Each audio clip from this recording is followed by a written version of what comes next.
This is part 2 of the video about making fire-carved log furniture. The previous video had instructions for how to make a stool from a finished torch. Now I'll show you how to burn cylindrical and oval cavities in the log.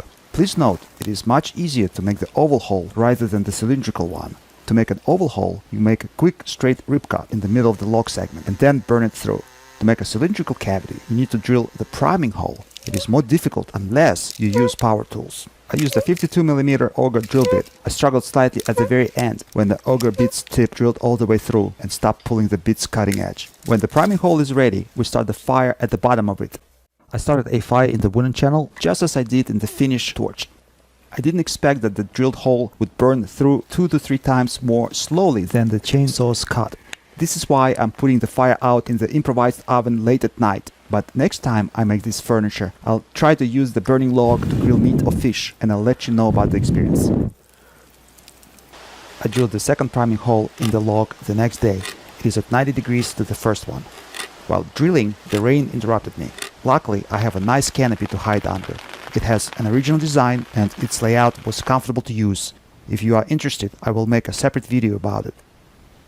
Even though it just rained, I took measures to prevent a forest fire. I poured water on the ground and placed a trough filled with water under the torch.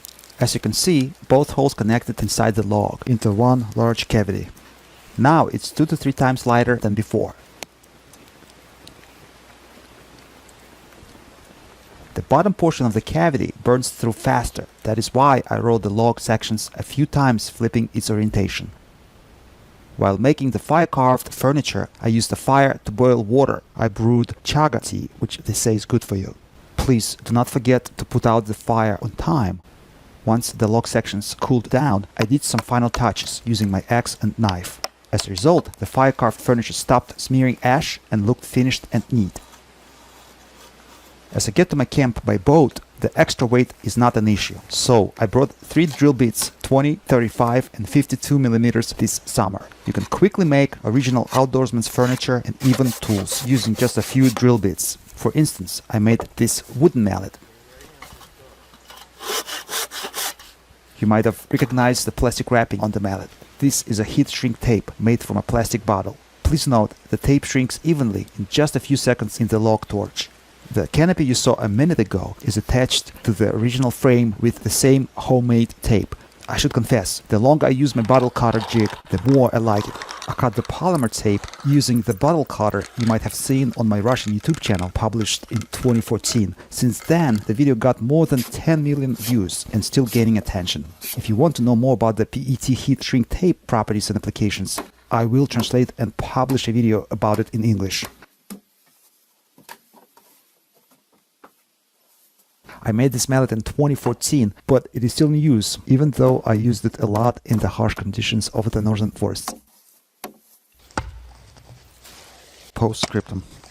This video was published in 2014. Since then, I have cooked several delicious dishes on similar vertical fire torches as promised. I was even able to successfully use the finished torch hooked up to a metal pipe to heat up my camping tent. To my surprise, such heating method worked really well.